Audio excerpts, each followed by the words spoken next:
Tagore school बावड़ी की online class में आप सभी का हार्दिक स्वागत है। सभी स्टूडेंट को गुड मॉर्निंग। आज हमारा नेक्स्ट डे हो गया है, तो आज हम जो अपनी एक्सरसाइज है उसका अगला प्रश्न देखेंगे।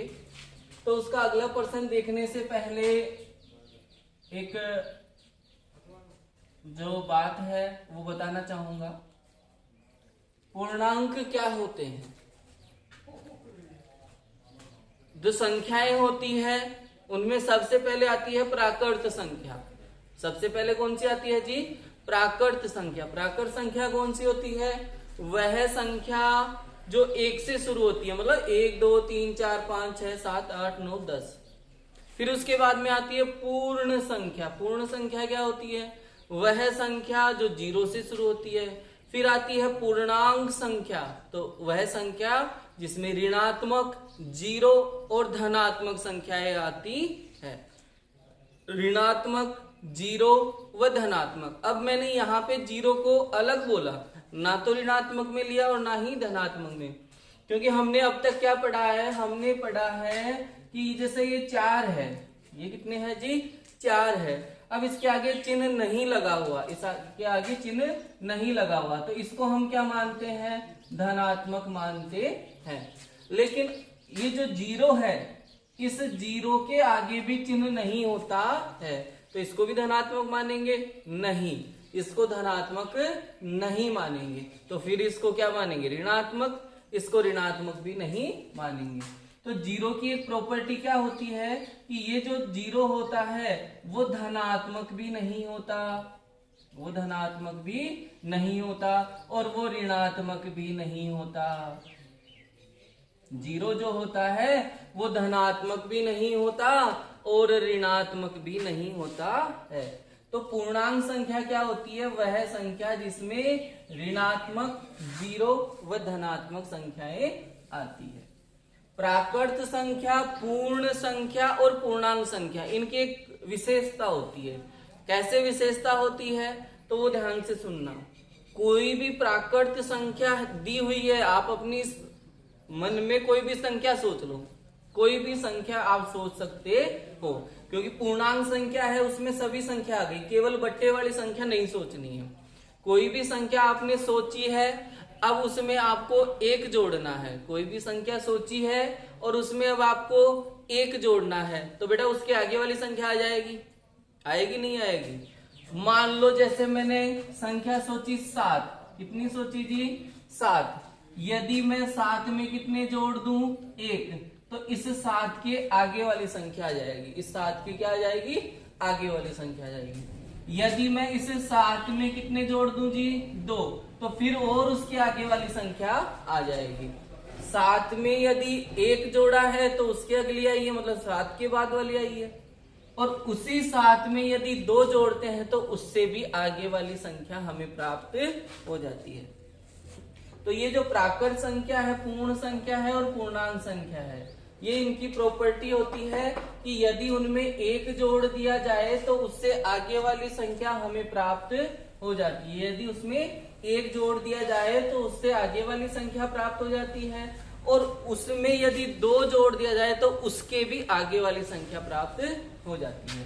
तो प्रश्न क्या कहा है? प्रश्न कह रहा है हमसे 3 लगातार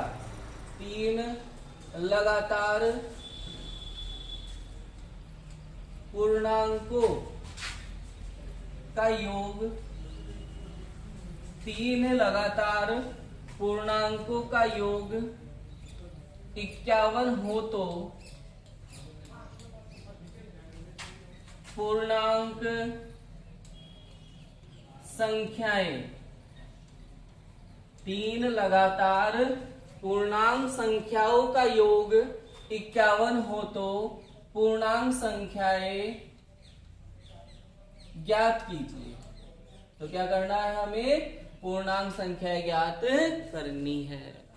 अब यहाँ पे कितनी संख्या है जी? 3, और वो आ भी कैसे रही है? लगातार। तो यदि एक संख्या का 3 चीजें मानोगे कि एक संख्या x है, दूसरी y है, तीसरी z है, ऐसे नहीं मानना है, क्योंकि हम जो प्रश्नावली कर रहे हैं वो एक चर वाली है, उसमें एक ही चर मानना है। तो यहाँ कुछ ऐसा आपको पता होना चाहिए कि यदि एक संख्या आपके पास में हो तो उससे अगली दो संख्या आप निकाल सके। तो मैंने अभी अभी बताया कि यदि एक संख्या आपको कोई भी दे दी जाए, यदि एक संख्या आपको कोई भी दे दी जाए तो उसमें एक जोड़ेंगे तो उससे अगली आएगी, और यदि उसमें दो जोड़ देते हैं तो उससे अगली हमें प्राप्त हो जाती है। तो माना लगातार 3 पूर्णांक बराबर, माना लगातार 3 पूर्णांक। अब 3 पूर्णांक मानने हैं तो तीनों को ही माना जाएगा। तो मैंने अभी बताया कि यदि हमारे पास एक पूर्णांक है तो उससे अगले पूर्णांक हम निकाल सकते हैं। तो पहला पूर्णांक मैंने कितना माना, x माना। कितना माना जी, x माना। अब इसे x के आगे वाली संख्या निकालनी है मेरे को, इसके आगे वाली। तो अभी बताया था कि कोई भी संख्या हो तो उसमें यदि एक जोड़ दिया जाए तो उससे आगे वाली संख्या प्राप्त हो जाती है, और यदि उसमें कितना जोड़ दिया जाए, 2 जोड़ दिया जाए तो उससे आगे वाली संख्या प्राप्त हो जाती है। अभी उदाहरण देख के मैंने बताया था, एक उदाहरण और देख के बताता हूं। जैसे पहली संख्या हो गई 100। पहली संख्या कितनी हो गई जी, 100। यदि मैं इस 100 में क्या जोड़ दूं, 1, तो इससे अगली वाली संख्या आ जाएगी। इस 100 में क्या जोड़ दे, 1, तो उससे अगली वाली आ जाएगी। यदि इस 100 में मैं जोड़ दूं 2, तो उससे अगली वाली संख्या आ जाएगी, आती है। यहाँ तो दोनों ही संख्या थी इसलिए हमने जोड़ दी, यहाँ संख्याएं नहीं है इसलिए हम जोड़ नहीं सकते। यहाँ एक तो चर राशि है और एक अचर राशि है। तो पहली संख्या को तो हम मान सकते हैं, क्या है जी, x है। पहली संख्या तो क्या है, x है। अब इससे आगे वाली संख्या ज्ञात करनी है तो इसमें 1 जोड़ दो, और आगे वाली करनी है तो 2 जोड़ दो, और आगे वाली करनी है 3 जोड़ दो। ऐसे ही 4 जोड़ के 5 जोड़ के अपन इससे आगे वाली संख्या प्राप्त कर सकते हैं। प्रश्न को देखेंगे, क्या कहा है, पूर्णांकों का योग। पूर्णांकों का योग, पूर्णांक कहाँ है, एक ये रहा, एक ये रहा और एक ये रहा। इनका क्या कहा इसने, योग। इनका क्या कहा इसने, योग। तो इनका योग कितना आना चाहिए, 51 तो करते हैं। x plus 1 plus x plus 2, और इनका योग है वो कितना आना चाहिए, 51 आना चाहिए। तो ये हमारा पहला पूर्णांक हुआ, ये हमारा दूसरा पूर्णांक हुआ, और ये हमारा तीसरा पूर्णांक हुआ। इन तीनों पूर्णांकों का योग है वो कितना है, 51 है, ये प्रश्न ने कहा है। अब यहाँ हमारे पास में समीकरण बन गया, तो इसको LHS में सरल करो। देखो LHS में क्या है, x, फिर क्या है वापस प्लस x, और फिर क्या है प्लस x। तो x और x, कितने x हो गए जी, 3x। कितने x हो गए, 3x। x, तो कितने x हो गए, 3x। प्लस ये क्या है, संख्या, और ये भी क्या है, संख्या। तो संख्या में संख्या जोड़ सकते हैं, 1 और 2 कितना हो जाएगा, 3, और बराबर कितना हो जाएगा, 51। अब ये चर वाला पद हो गया, ये संख्या वाला, तो इनको जोड़ नहीं सकते हैं। अब आपको क्या करना है, पक्ष स्थानांतरण करना है x का मान ज्ञात करने के लिए। x का मान ज्ञात करना है, पहले कौन जाएगा, पहले ये प्लस वाला 3 जाएगा, ये प्लस वाला 3 जाएगा, क्योंकि इस 3 को तो इसने पकड़ रखा है, x ने, इसके पास ही है, तो नहीं जाने दूं। हाँ, तो पहले कौन जाएगा, ये वाला 3। ये इधर क्या संबंध बनाता है, प्लस का, उधर जाएगा तो माइनस का। ये हट गया, यहाँ से क्या रहा अपने पास में, 3x, फिर बराबर, और फिर 51। ये यहां से उधर चला गया तो कितना हो जाएगा, माइनस के 3। क्या हुआ जी, 3x बराबर कितना रह गया, 51 में से यदि 3 घटा दिए जाते हैं, 51 में से यदि 3 घटा दिए जाते हैं तो कितने रह जाएंगे हमारे पास में, 48 रह जाएंगे। कितने रह जाएंगे जी, 48। x का मान ज्ञात करना है। x 3 को कह रहा है कि नहीं जाने दूं, तो 3 क्या कहता है कि अब तो तेरे पास में किसी का, यहाँ अब तो कोई ऑप्शन ही नहीं है, मतलब कोई दूसरी संख्या ही नहीं है उधर भेजने के लिए, तो अब तो मेरे को ही जाना पड़ेगा।